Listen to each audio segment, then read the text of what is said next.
Shalom Lekulam, shalom a todos. Que o Eterno te abençoe e te guarde, a você, tua casa, tua família e toda a tua parentela. Que o Eterno derrame shalom sobre todos aqueles que caminham em Techuvá ao redor do mundo.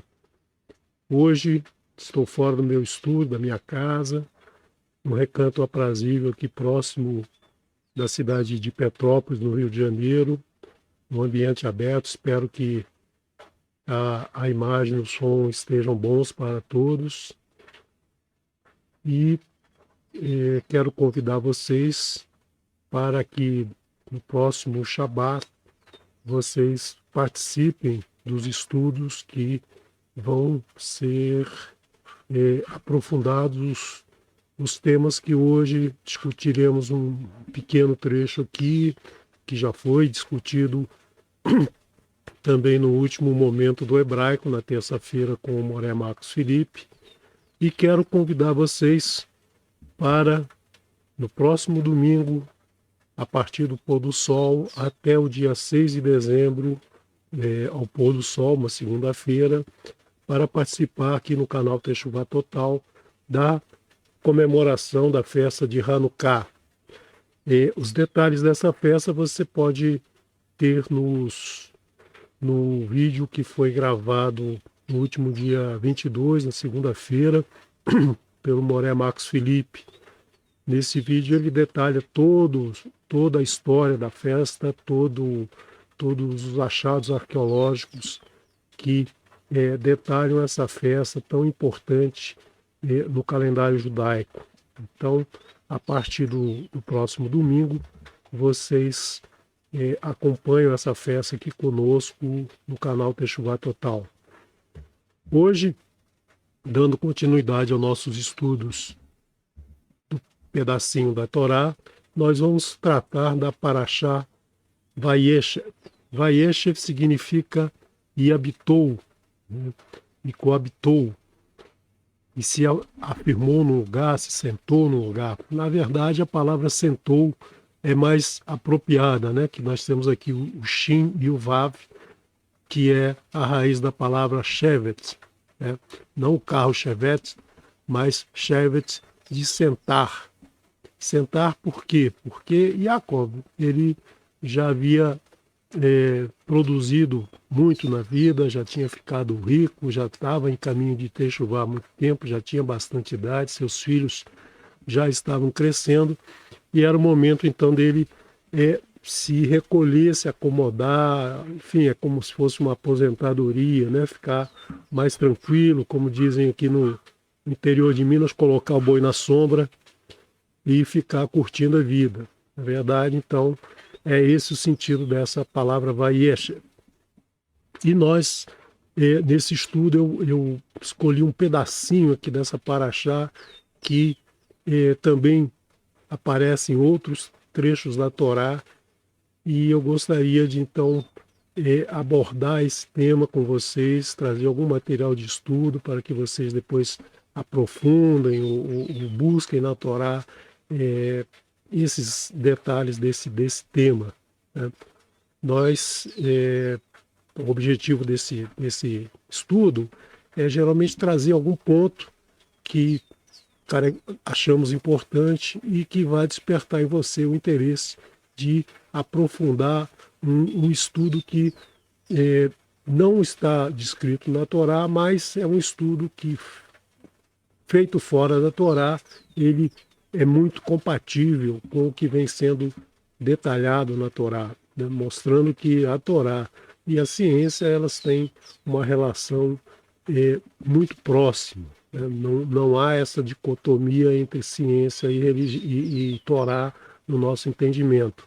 Então, hoje eu trouxe aqui um tema de estudo que muita gente conhece, muita gente fala sobre esses temas, mas muitos não sabem que vem da Torá. Por exemplo, a ideia das vacas magras para o tempo ruim e das vacas gordas para o tempo bom. Isso é um sonho que o faraó teve e que Yosef interpreta esse sonho para o faraó e com isso consegue se tornar a segunda pessoa mais importante no Egito. Então eu queria tratar um pouquinho do sonho, mas antes de tratar do sonho, eu quero voltar a um tema que eu discuti lá no primeiro pedacinho, Bereshit, né, quando eu falei sobre como observamos o mundo material, né, como a gente se relaciona com o mundo à nossa volta. Né. Nós utilizamos para isso os 5 sentidos. Nós somos uma caixa com 5 detetores e recebemos informações de fora dessa caixa, traduzimos, interpretamos e com isso realizamos algumas transformações no mundo. Né? Então tudo que a gente faz no mundo é a partir dessa nossa percepção do mundo que vem através desses 5 sentidos. E dentre os 5 sentidos, o mais abrangente, o mais citado, ou que serve como referência para todos os 5, é a visão. Né? Depois nós temos a audição, olfato, tato e paladar, que são sensações que a gente precisa mais proximidade. Enquanto a visão você pode olhar uma estrela distante, ou uma pequena formiga, um pequeno inseto, com o paladar, por exemplo, você só vai perceber quando colocar alguma coisa em sua boca. Então, essa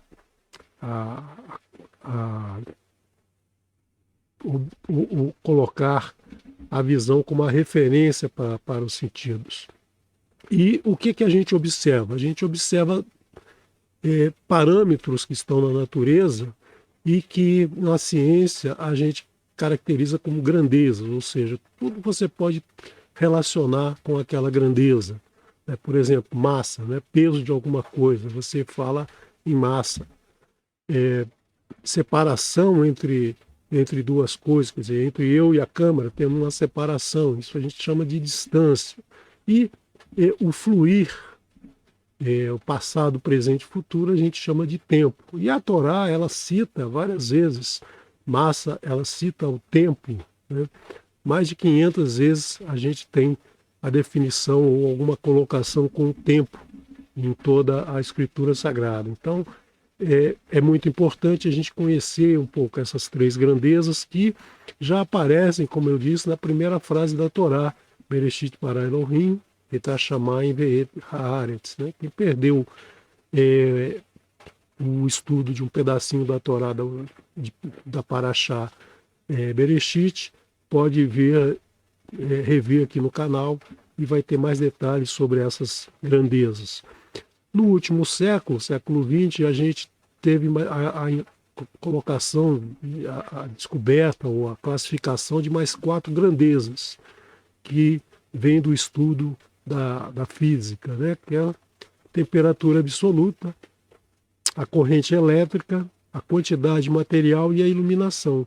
Então, a partir dessas 4 grandezas, junto com as outras 3 que já vêm desde o início da escritura, a gente tem as 7 grandezas básicas da física, que são as grandezas usadas na ciência de medição, a ciência que é, ao meu ver, a mais básica de todas as ciências, porque para fazer qualquer coisa a gente tem que medir distância, ou massa, ou iluminação, ou temperatura, enfim.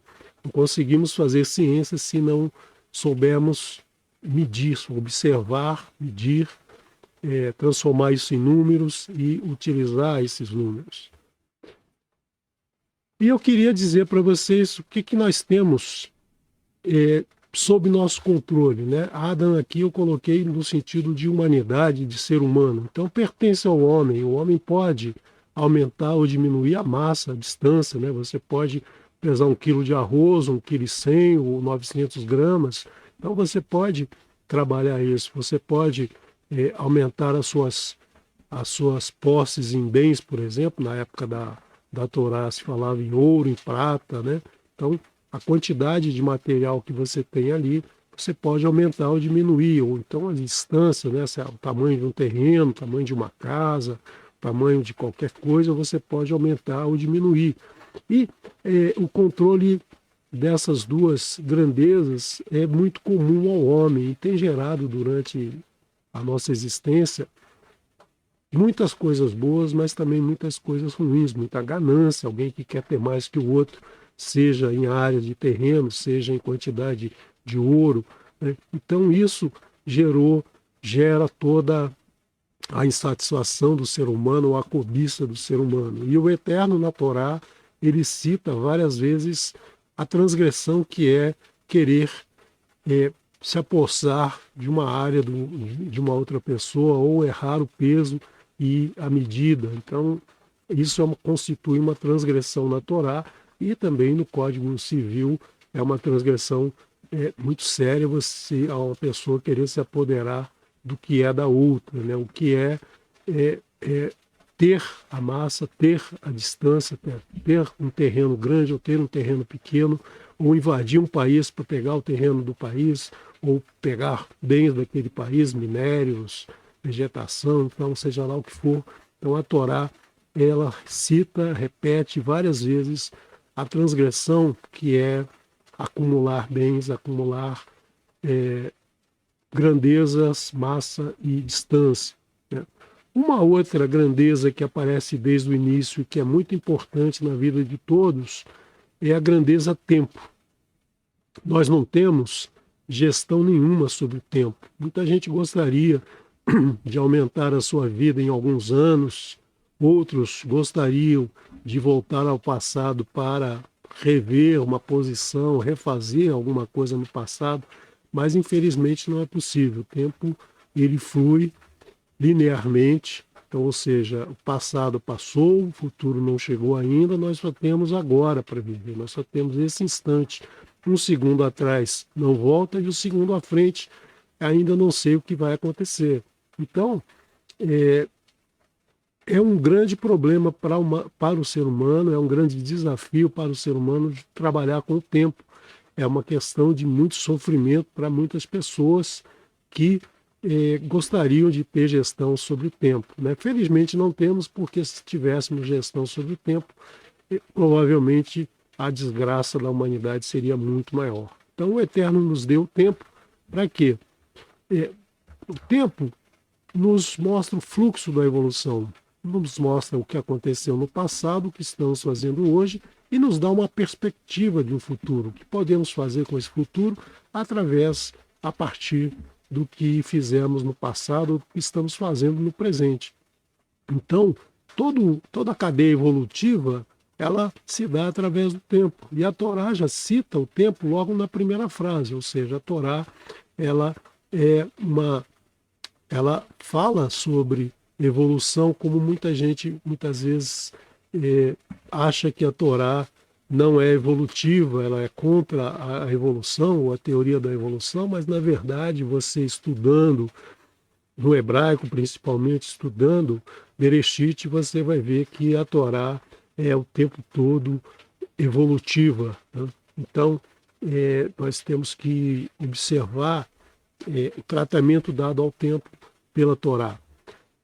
Nós temos, na verdade, um tempo físico, né? Esse tempo que a gente mede, você vai de uma cidade a outra, você leva um tempo para ir, ou você tem uma reunião naquela cidade em determinado horário, você corre esse tempo passa, né? Você vê no relógio esse tempo passando e não tem como voltar. Se atrasou, não tem jeito, não tem como, chegou a reunião era às 8, chegou às 8h05, perdeu 5 minutos da reunião, não tem como voltar os 5 minutos. E nós temos um tempo psicológico, um tempo que nós, quando estamos bem, quando estamos fazendo uma coisa agradável, estamos de férias, estamos aqui no recanto maravilhoso, o tempo parece que passa rápido. Quando estamos trabalhando uma coisa chata, uma coisa desagradável, ou estamos numa situação muito difícil, ou estamos com uma doença, o tempo parece passar muito devagar, né? Então, esse tempo psicológico é muito envolvido com as nossas emoções. A nossa emoção do momento vai fazer com que o tempo seja mais lento ou mais rápido, mas esse tempo não é o tempo físico real, que é segundo após segundo, né? E o tempo é próprio de cada corpo material. Isso foi uma informação, um conhecimento que nos foi liberado, digamos assim, há 115 anos atrás, na teoria da relatividade de Albert Einstein. Então, nós percebemos que cada corpo possui uma forma de medir tempo. Quando a gente está no nosso planeta aqui, com movimentos em baixa velocidade entre uma pessoa e outra, ou entre um corpo e outro, a gente não percebe essa diferença na medição de tempo. Se eu falar que agora são 7 horas e 15 minutos, você provavelmente o seu relógio vai estar marcando 7 horas e 15 minutos. Mas quando a gente for comparar o meu relógio com o seu, vamos ter alguns milésimos de segundo de diferença entre um relógio e o outro. Né? Isso se dá por quê? Porque no universo tudo se move, desde uma partícula nuclear, dentro de um próton, né? Dentro de um átomo, um próton, um nêutron, ou um elétron no átomo, ou uma galáxia distante, um buraco negro, tudo se movimenta, nada está parado. Então nós não temos um ponto de referência para medir as distâncias ou para medir o tempo entre dois eventos, como a gente chama em física. Né? Na verdade, cada um está medindo alguma coisa. E o importante dessas teorias todas, das teorias da física, é a gente poder comparar o que cada um está medindo. A teoria da relatividade nada mais é do que isso. Alguém mede uma distância e o outro mede aquela mesma distância e todos têm que observar a mesma coisa. Né? Só que quando um se movimenta em relação ao outro, essa distância aparentemente é diferente. Né? Então, até a época de Isaac Newton, nos anos 1680, ele definiu o tempo como um tempo comum, tempo de um evento, e um tempo absoluto, que era o tempo universal, que era o tempo associado a todo o universo. Na teoria da relatividade, que surgiu após os estudos de eletricidade e magnetismo, né, então se percebeu que não é bem assim. Em grandes velocidades, a medição de tempo e distância, ela sofre uma influência muito grande. Né? Por quê?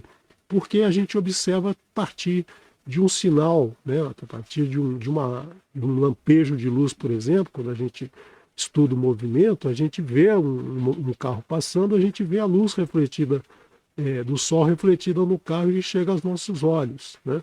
Então, o carro passou, a gente vê essa luz refletida e, num outro momento, a gente quer ver onde esse carro está, a gente vê um outro raio de luz. Então, a gente vê essas distâncias a partir do meu ponto e a partir ou outra pessoa que esteja num outro tipo de movimento também vai medir esse tamanho desse carro ou a velocidade desse carro e vai perceber, vai ter uma observação que, quando comparada com a minha, não, vai ser diferente. Então nós temos que fazer as correções que foram introduzidas então por Albert Einstein em 1905. Então esse movimento relativo se dá justamente porque nós não temos um ponto de referência para medir isso. E isso tudo depende da velocidade da informação, que a gente chama de velocidade da luz. Né? Porque a luz é um fenômeno eletromagnético, ela não precisa atravessar uma distância de um determinado tempo para ser caracterizada, ela simplesmente aparece. Né?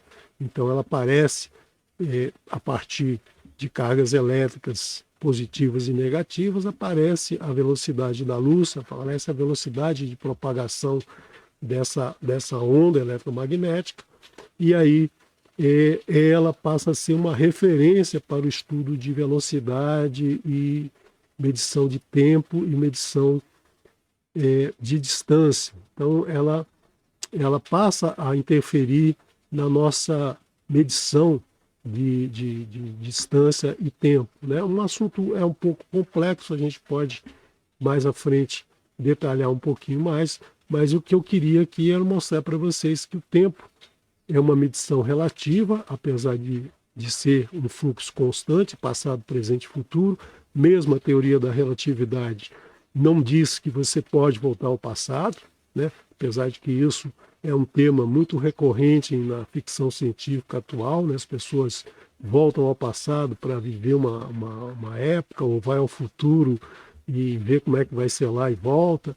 Isso não existe, a teoria da relatividade não demonstra isso. Estudos mais avançados mostram que a partir de um buraco negro você pode entrar no buraco negro e sair no passado, mas isso é muito complicado, está muito longe da nossa percepção e no estudo pode ser que seja factível, né?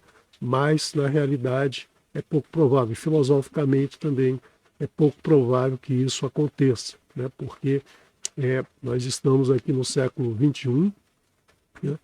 E até hoje eu não conheci ninguém que veio do futuro para me falar qualquer coisa, nem soube de ninguém que fosse ao passado resolver alguma coisa. Então, isso continua sendo só um objeto de ficção, é uma ficção que eu principalmente não gosto muito, porque é uma ficção que não é baseada numa realidade física, né? É um conceito, um pensamento que não se estabelece e fisicamente, pelo menos o conhecimento que a gente tem hoje, é praticamente impossível fazer isso. E a velocidade da luz, né? A luz foi criada já no início, em Bereshit 1.3, né?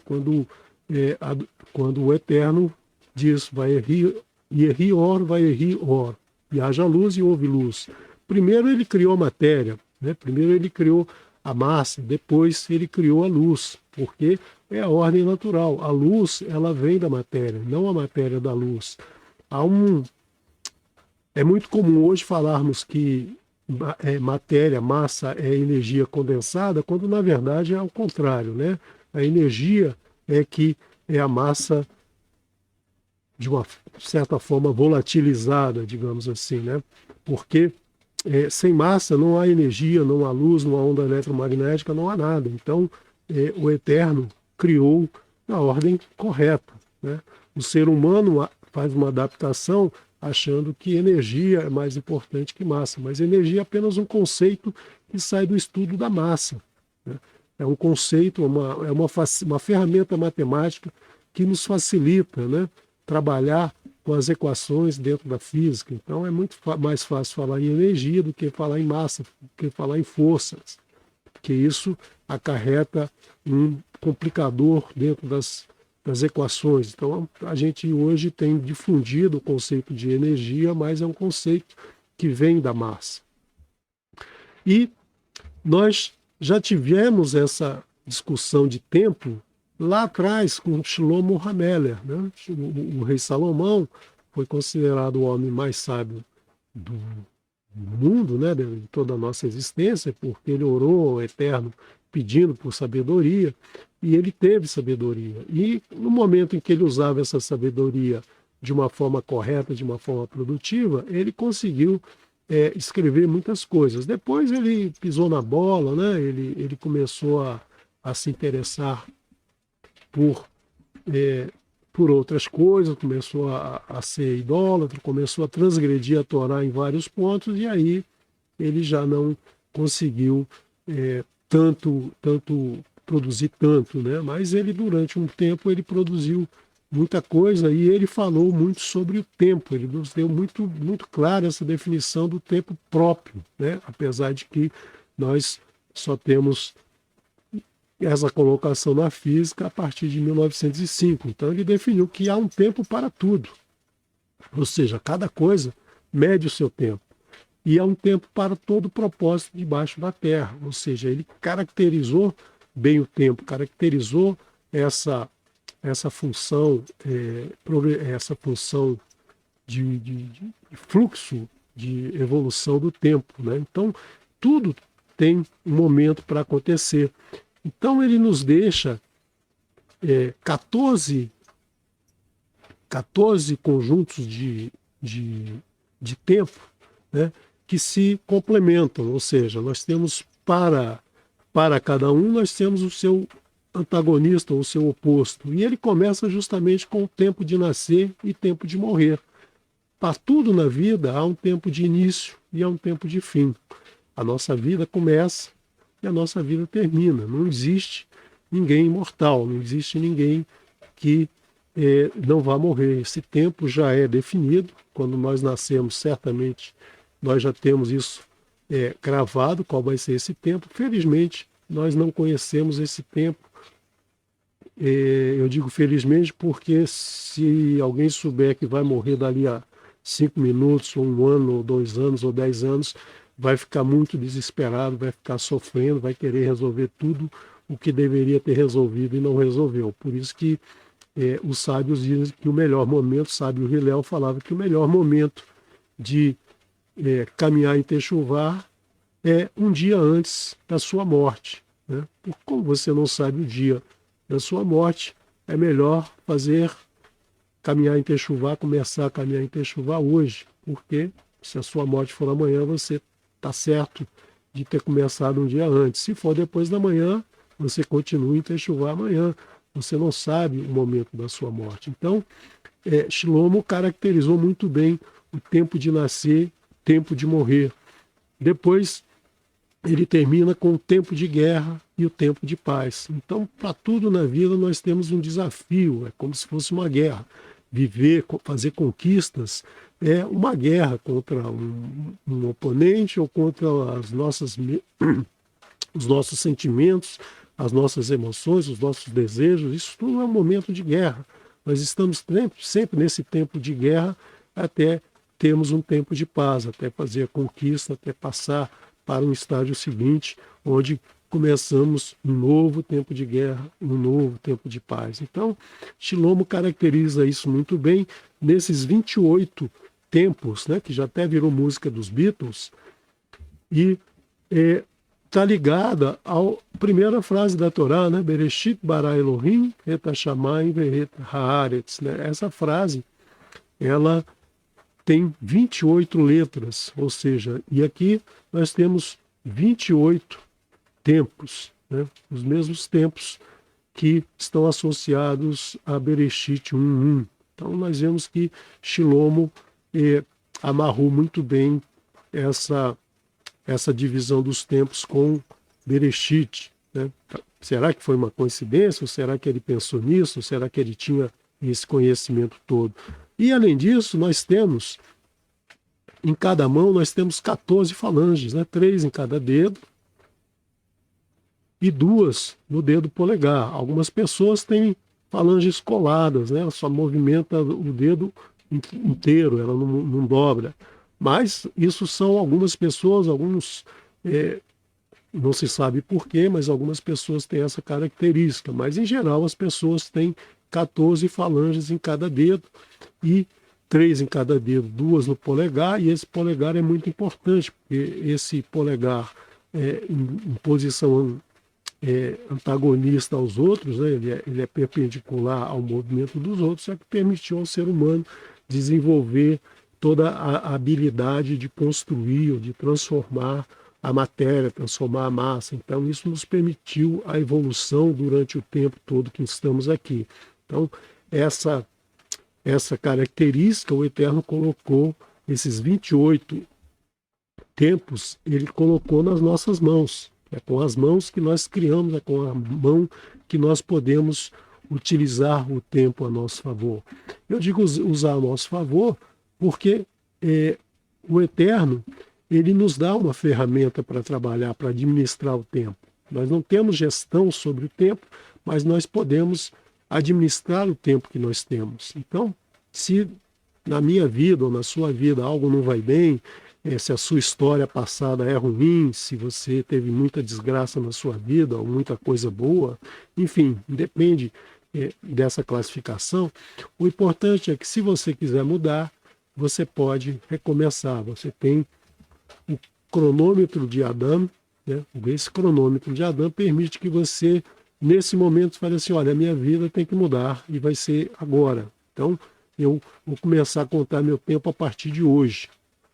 A partir de hoje, então, eu vou fazer tudo diferente e eu vou começar a medir o meu tempo daqui para frente. Isso acontece quando a gente começa o caminho de Techuvá. A gente começa a perceber que muitas coisas que fazíamos, ou que vivenciávamos, ou que era importante para nós, deixa de ter essa importância, e hoje nós passamos a ter uma outra visão do mundo, observamos o mundo de uma outra maneira, de uma maneira que é mais agradável, que nos traz melhores resultados, né? Então, se algo não vai bem, a gente tem essa possibilidade de zerar o cronômetro e começar, né? Como a frase em Bereshit significa no começo, ou seja, o tempo vinha fluindo e o Eterno marcou o início ali do tempo, né? Então, no início criou o Eterno, criou Elohim, os céus e a terra. Então, nós, como ele fez isso, apesar de que ele está fora do tempo, ele criou o tempo, e para ele é eterno, ou seja, ele não tem passado, presente e futuro, ele está sempre presente, né? Então, ele nos permitiu utilizar o tempo, né? Zerar o nosso cronômetro, começar novamente o nosso tempo. Mas e no tempo do Eterno, esse tempo que não tem passado, presente e futuro? O Eterno nos deu também uma forma de observar esse tempo que não tem essa classificação em 3 partes, né? É um tempo eterno, ou seja, tudo acontece no mesmo instante.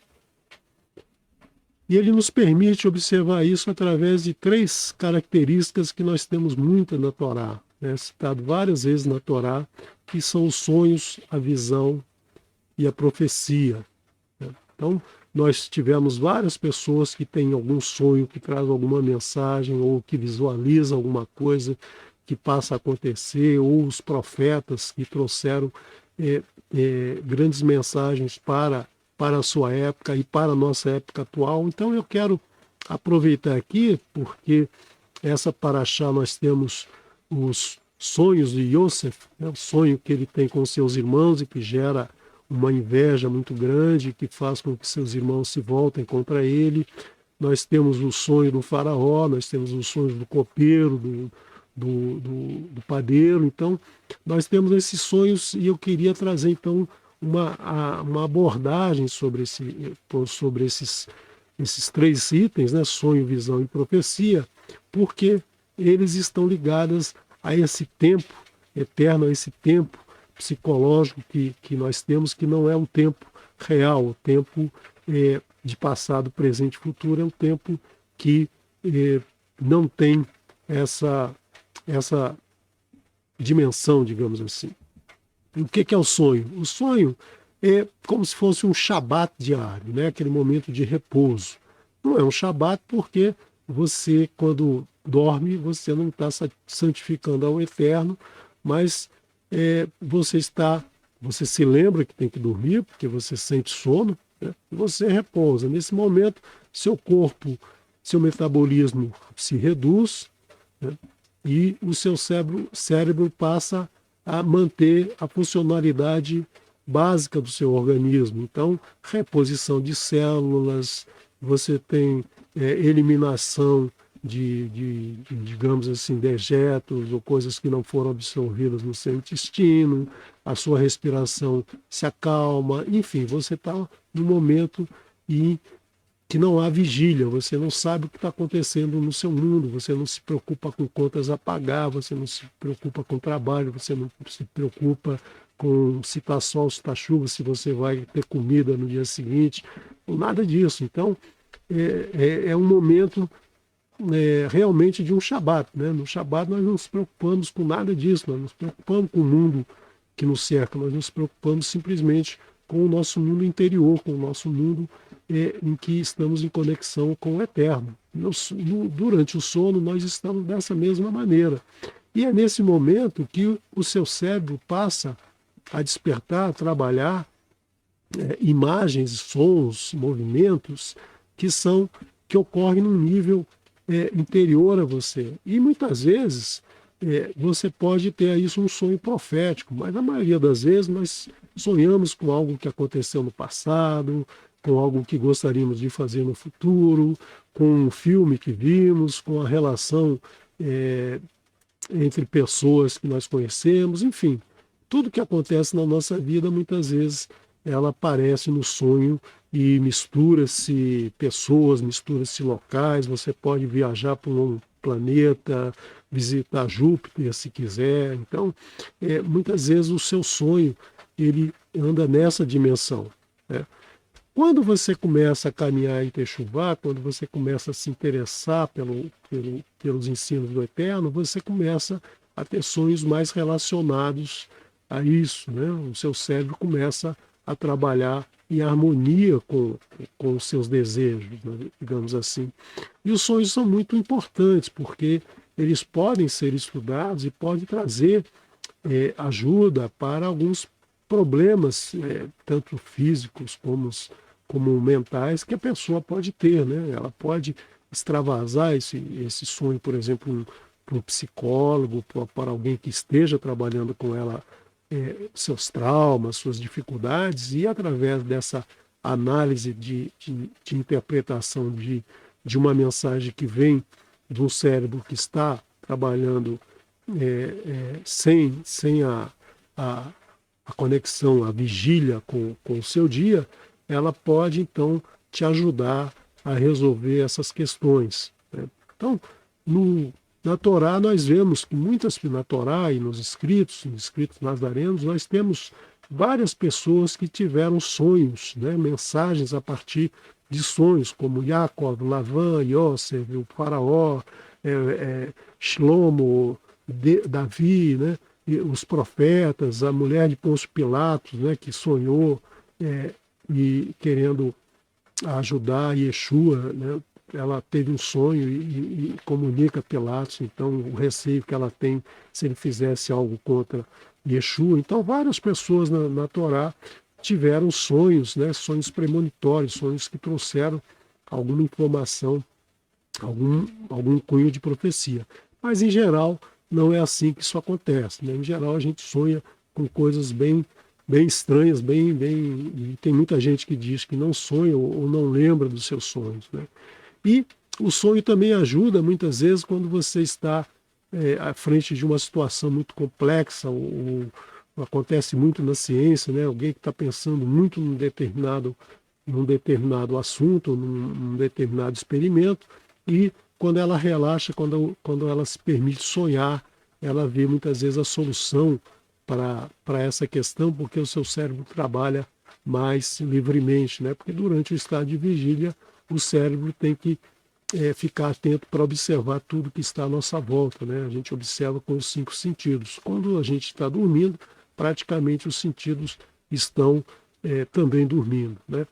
E o sonho e o momento de dormir, ele é muito importante, porque muitas pessoas têm a dificuldade de dormir porque tenta levar para a cama os seus problemas do dia a dia. Então, é muito comum as pessoas deitarem e ficarem pensando nos problemas e como pagar a conta, como resolver determinados assuntos, e muitas vezes ela perde o sono e deixa de sonhar de forma produtiva. Na verdade, ela não vai resolver nada naquele momento em que ela está dormindo. Então, o melhor mesmo a fazer é fazer suas orações, recitar um Shema, por exemplo, e dormir, deixar que o seu cérebro funcione trazendo a solução e não querendo impor essa solução. Então é muito importante que o momento de dormir seja realmente um Shabat, né? Se descarte de tudo o que é do seu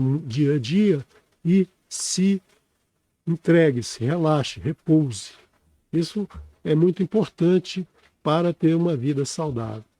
O outro ponto é a visão. A visão, ela geralmente acontece num estado de vigília. Quando a pessoa já tem uma afinidade maior, já está num caminho de techuvá mais avançado, ela começa a perceber o mundo de forma um pouco diferente.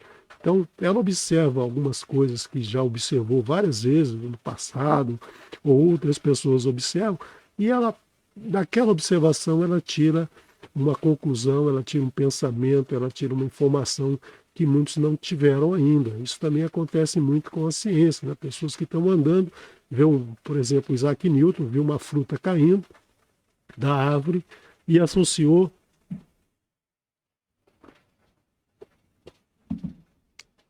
a queda daquela fruta com a gravitação da Terra atraindo a fruta e da Terra atraindo a Lua. Ou seja, milhões de pessoas viram frutas caindo a vida toda, mas ninguém estava tão aprofundado no estudo para verificar essa relação. Então, a visão ela vem de várias formas também. Ela pode trazer profecias ou não, né? Ela pode ser só uma observação de algo que dá um estalo, uma intuição, uma percepção mais avançada do que está acontecendo à nossa volta. Quando a gente está num caminho de Techuvá, então é mais fácil perceber, não que a visão acontece com mais frequência, mas é mais fácil a gente perceber, a gente intuir o que tá acontecendo à nossa volta. Nós vemos então na Torá vários personagens que tiveram visões, né, visões de algo mais profundo, de algo mais abrangente, que tiveram um cunho profético nessas visões, né? Então nós tivemos Avram, Moshe, Bilã, os profetas,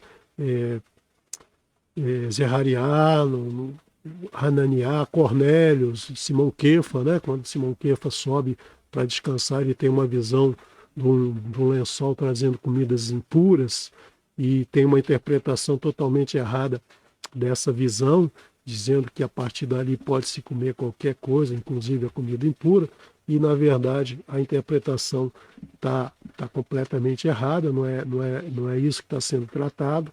É preciso observar a visão de Cornélios e a visão de Quefa nesse momento, não vamos entrar nesse detalhe agora, mas não é essa leitura que é feita por muitas religiões de que naquele momento o Eterno passou a permitir que se comesse qualquer porcaria, né? Eu digo porcaria porque o porco é a representação do alimento não conforme, do alimento não kasher, né? Então, não porque o porco seja um animal ruim, não é o porco, mas comer o porco sim, né? O porco, ele tem o casco fendido, mas ele não rumina, então ele não é um alimento próprio para o consumo humano.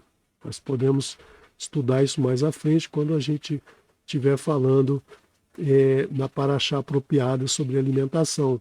Então, as pessoas comem porcaria, ou seja, as pessoas comem alimento inadequado, não adequado para o seu organismo, e aí passam a ter as doenças que são associadas a essa alimentação errada, né? E, lamentavelmente, por uma visão mal interpretada, se chegou a essa conclusão totalmente errada novamente.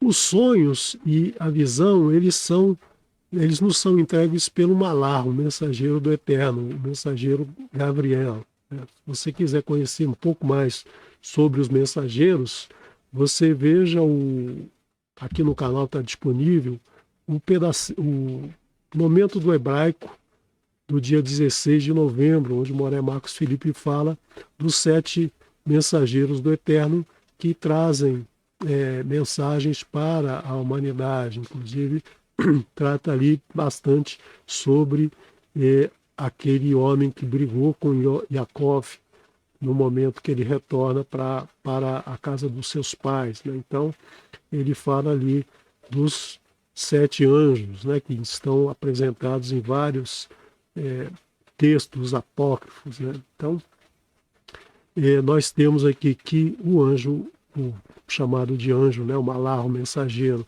que incorretamente é chamado de anjo, né, nos traz, e ele é citado em várias passagens da Torá, né, e nos escritos nazarenos ele é que traz a mensagem para Miriam, chamada de Maria, né, a mãe de Yeshua, dizendo que ela vai ter um filho.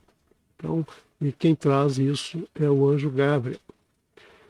E ele traz essas mensagens de uma forma que pode ser clara ou não, dependendo do nível de percepção da pessoa que está recebendo o sonho ou a visão. E ele passa a mensagem. A pessoa pode ou não perceber, ou pode ou não saber interpretar essa mensagem. Depende do seu desenvolvimento. Por isso é muito perigoso a gente sair contando sonhos para qualquer pessoa, porque muitas vezes esse sonho traz uma mensagem importante que você não soube interpretar, mas que você passa para alguém que vai poder interpretar e pode aí te causar algum problema, te causar algum dano. Então é muito importante, por exemplo, se você está fazendo um trabalho com um psicólogo, você contar o sonho para aquela pessoa que está trabalhando junto com você, mas não contar a torta e direito aí para qualquer. Tem gente que acorda e já sai contando o sonho para qualquer um que tiver à sua volta. E muitas vezes tem uma pessoa mal intencionada como Lavan, quando ouviu Jacob contar a história da sua vida, e dali despertou uma maneira de usar do mesmo artifício contra Jacob, né? Então, nós precisamos ter muito cuidado quando comentamos esses sonhos, porque é muito provável que aconteça. A visão, o sonho, a visão, eles geralmente acontecem. Você não sabe interpretar, mas eventualmente ele acontece, e depois que ele acontece, você fala assim: puxa vida, eu sonhei com isso, puxa vida, eu achei isso, puxa, eu tive essa intuição naquele momento e não dei valor, não dei atenção, que era uma mensagem que veio e você não soube interpretar. Então é muito importante que você se prepare, você caminhe para conseguir interpretar esses sonhos, trazer essa mensagem, essa observação do mundo sem passado, presente e futuro para a sua realidade. A profecia já não vem através de um mensageiro, ela vem direto do Eterno. O Eterno que nos dá o dom da profecia e deu na Torá, no Tanar, né? Nós temos vários profetas trazendo mensagens naquele momento para várias situações em que foram importantes as profecias, né? Depois de um momento paramos de ter mensagens proféticas, paramos de ter mensagens profetas nos trazendo mensagens importantes, né? Mas é muito usado esse recurso dentro da Torá, explicando as profecias, nos trazendo aos reis, principalmente os reis da época de Israel, da monarquia em Israel, trazer essa mensagem através dos profetas que orientavam os reis, né? Muitas vezes eles orientavam, mas os reis, devido à sua ganância, à sua cobiça, não ouviam o que o profeta estava falando. A profecia, ela pode ou não acontecer, como nós vemos no caso de Daniel, né? Ela foi anulada quando a cidade de Nínive ia ser destruída, e no fim ela não foi destruída. Nós temos também o caso do dilúvio, né? O dilúvio também estava previsto antes, a profecia que havia antes era de que a terra a raça humana seria exterminada, mas a partir da aparição de Noa, né, ele consolou o Eterno então decidiu não mais eliminar a humanidade, né, manteve a humanidade. Então, são profecias que foram dadas, mas de uma forma um alerta, né, um sinal amarelo, ou seja, você tem que prestar atenção no que você está fazendo. A partir daí, se você prestar atenção, as coisas que estavam determinadas, elas podem ser alteradas. Então, o Eterno, ele permite que isso aconteça em nossa vida. E pode acontecer em qualquer tempo e em tempos distintos, né? Por exemplo, não é porque a profecia foi dada por um profeta para acontecer naquela época que ela não pode se repetir hoje, né? Então, ela pode não ter acontecido naquela época e pode acontecer hoje. Nós não temos como estabelecer uma data para a profecia acontecer.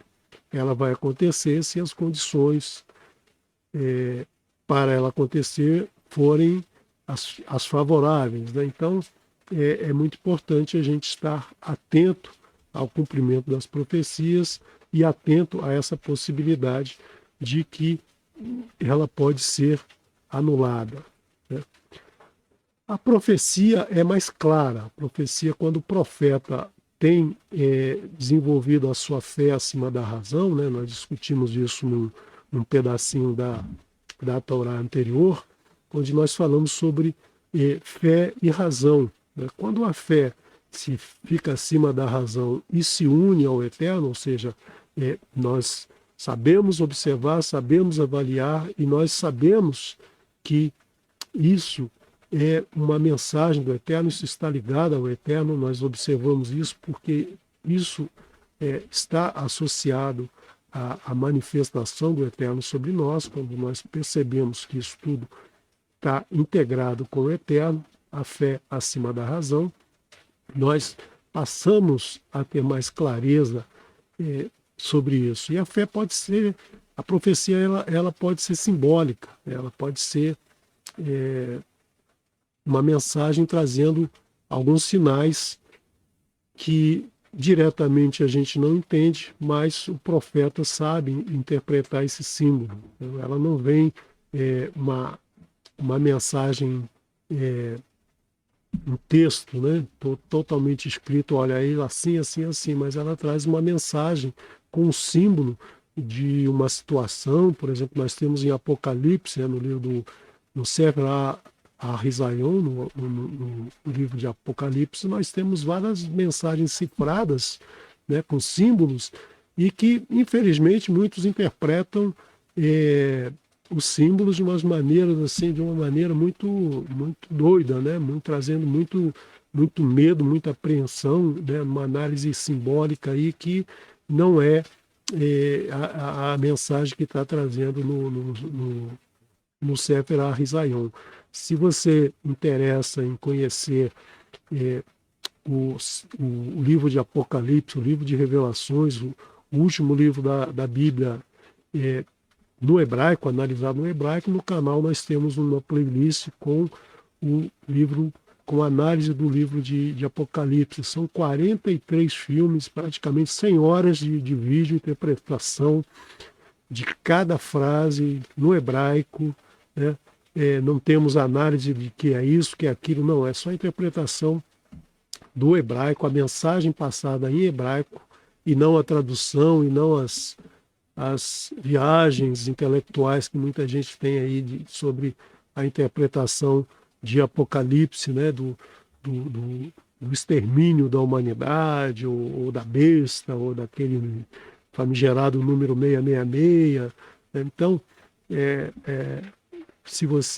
eu recomendo, se você quiser conhecer o Apocalipse da maneira correta, ou pelo menos a mais correta que eu tenho conhecimento até hoje, procure na playlist o estudo sobre Apocalipse, sobre o Sefer HaRizaion, o livro das revelações, e você vai entender um pouco melhor sobre a profecia que está detalhada nesse livro. Bom, eu fiz um estudo mais aprofundado sobre profecias, mas infelizmente o nosso tempo acabou. O tempo físico, né, o tempo real sempre nos pega desprevenidos, né? Nós sempre achamos que uma hora vai dar para falar muita coisa, e Em 1 hora eu já acabei com o meu tempo, já falei bastante, mas acho que foi uma mensagem muito boa. Eu acho que vocês têm material para aprofundar esse estudo. Eu vou colocar aqui no. Eu mudei de lado aqui o PDF. Vou colocar aqui no, aqui no PDF esse estudo, e vocês então podem aprofundar. Eu vou colocar todo o estudo que eu preparei, não só o que eu apresentei, para que vocês, se quiserem depois, eu até gostaria que fizessem isso, né, nos comentários, trouxessem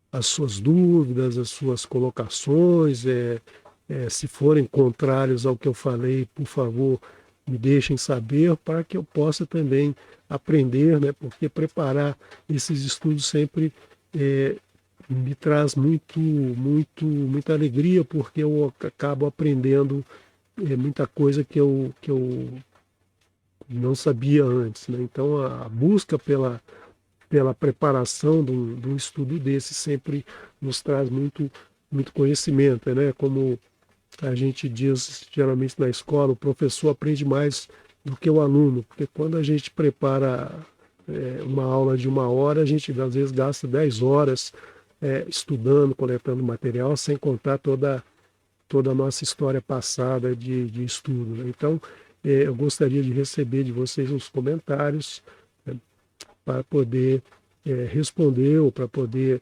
despertar novos conhecimentos, né? Espero que vocês tenham gostado desse pedacinho da Torá. Recomendo que vocês, no próximo Shabá, sexta-feira, a partir do pôr do sol, acompanhem o estudo da Paraxá, onde nós vamos aprofundar todo o detalhe dos sonhos de Yosef, todos os detalhes do sonho do faraó, enfim, nós temos uma passagem muito interessante nessa semana. Esse estudo é muito interessante, que é o estudo que começa a levar o povo israelita para o Egito, né? Que depois nós vamos então retirar esse povo, nós não, o Eterno vai retirar esse povo do Egito e dar continuidade então a toda a história futura, né? Que esse povo terá e que nós teremos a partir do estudo da Torá, né? Que nós vamos ter a partir do nosso engajamento na caminhada em Techuvá. Que o Eterno te abençoe e te guarde. No próximo Shabat, no próximo domingo, então, a partir do pôr do sol, nós teremos o estudo sobre a festa de Hanukkah, né? E durante toda a semana nós teremos no canal Techuvá Total o acendimento das velas dessa festa, né? Essa festa tão importante que durará 8 dias, vai até a próxima segunda-feira, dia 6 de dezembro de 2021. Tá? Shalom, shalom. Eu quero deixar com vocês a música Pan Rayu, da dupla Harpa Varim.